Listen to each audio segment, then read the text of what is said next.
going to leg me up. Legging up is a lot harder than it looks. So you have to be in sync with your groom, especially when you're just learning how to get legged up. So most older riders, exercise riders or jockeys, they'll pretty much go up as soon as the groom grabs the bottom of their leg.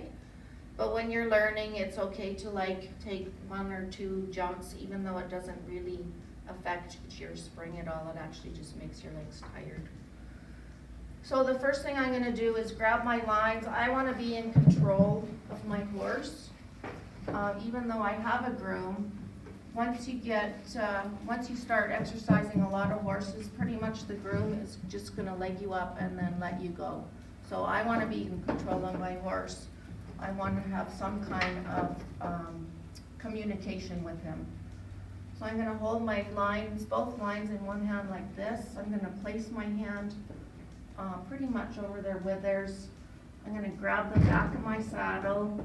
You can either get on from the back of your saddle, or you'll see some people grabbing onto the pommel. This is how I get on. I grab onto the saddle. I'm going to lift my left leg, and I'm going to spring off my right leg. So this is the motion that I'm going to be doing. Okay, 1, 2. I'm going to land softly on my horse. As soon as I get on, I'm going to put my feet in the stirrups. That gives me control as well. And I'm ready to get tied on.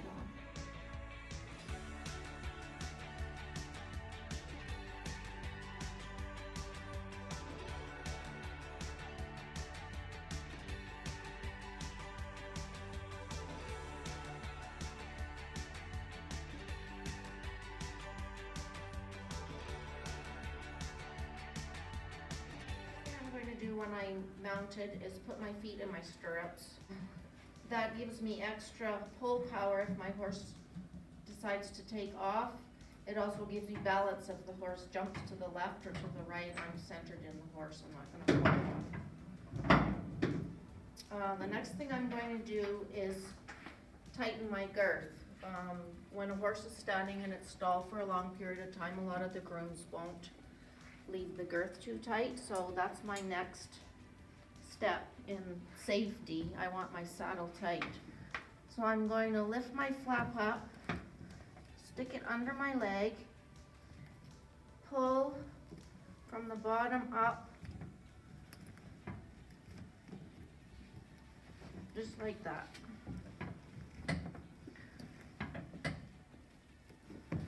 I'm going to put my flap back down. I'm going to go to my left side. So now I'm going to do the left side of my girth. I do the right side first because a lot of barns have one-sided girth, so only the elastic on one side and leather on the other. And the leather side should be on your right-hand side, so you want to tighten that side up first. I'm going to do the same to this side. I want it pretty much as tight as I can get it. The next thing I'm going to do is tie my knot. There's a lot of different places you can tie your knot, depending on what kind of horse you're getting on and the size of the horse. So if you're on a really big horse, you're probably going to want to tie your knot down here. If you're on a tiny little horse that holds his head up in the air, you're probably going to want to tie it closer to the rubbers. That all depends on you and the style that you ride and the horse that you're riding. But I'm just going to tie this knot in the middle. So I don't want to do a lot of flapping around. If I'm on a young horse, that's going to scare the horse. So I want to do this as quietly as I can. And then go wrap around, and stick the buckle through the middle. I want to make sure it's nice and snug.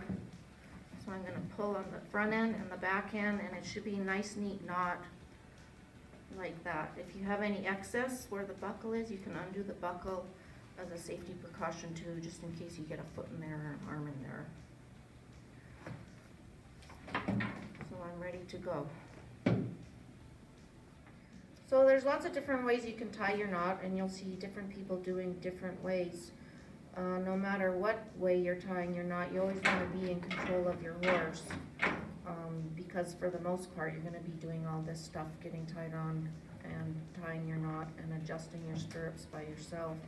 Different people tie different knots, and there's a few variations of knots. The first knot I showed you, I went underneath. This one I'm gonna go over top your fingers. You always wanna make sure you don't have too many limbs and digits in your knot, just in case your horse jumps or something happens. You don't want to get hung up with your fingers. Either way I do it, this is a quick release knot. I want to make sure it's tight, and I want to make sure the leather is flush with the rest of the leather. You don't want balls and twisted lines. So now I've got my girth tightened, my knot tied, and now I'm going to adjust my stirrups for the last time. So I'm going to take my lines in a half cross so I can still steer my horse. I still have control while I adjust my stirrups.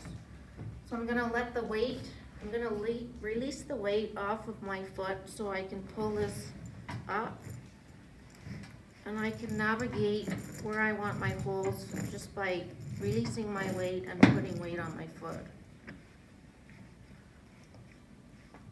I'm going to find a hole. I want to make sure this buckle is right back at the top of the safety bar so you'll hear the click. And you want to make sure it's up here. You don't want it sitting down here, otherwise it's going to be rubbing your leg. If you have any excess stirrup leather, instead of this happening while you're galloping, you can tuck it under the rest of the stirrup leather like that, or you can pull it all the way through and tuck it under the other side of the flap. You want to make sure, if I take my foot out of the stirrup, you want to make sure your stirrup is on your foot properly. So you want this flat, and you just stick your foot in like that, rather than turning it.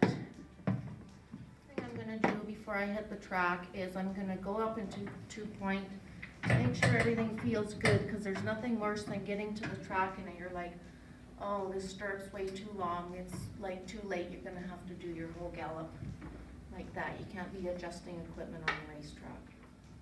So now I'm walking back to the barn after exercise.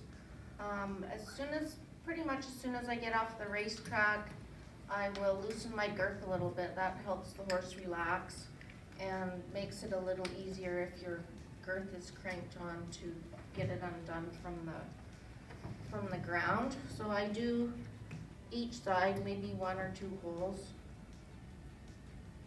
I always want to have my feet in my stirrups. I never take my feet out until I'm actually stopped and at the barn. The second thing I'm going to do is untie my knot. That's just common courtesy for the next rider or the next groom that has to use this tack. This tack can get used on maybe 10 or 12 different horses if you're in a big barn. I'm going to take both feet out of my stirrups. We don't climb off racehorses. We swing the right leg over. I'm going to place my left hand, swing my leg and land quietly on the ground. I'm going to run my stirrups up. That's another safety feature. If the horse is going into the stall right away or narrow territory, he's not going to get hung up with the stirrups out or with the stirrups down. I'm going to come back over to this side, undo the girth. You want to place the girth on the ground. You don't want it just let go and it smacks in the horse. I'm going to take the martingale from in between the girth. I'm going to grab my saddle. As I'm grabbing my saddle, I'm going to grab the girth, place it over top of the seat of the saddle. I'm going to come to the front of my horse. So as soon as my groom is ready, I'm going to pull the bridle, making sure I let the horse drop the bit. I don't want to yank the bit out of the horse, especially with ring bits. Kate's going to hold the horse. I'm going to take my tack,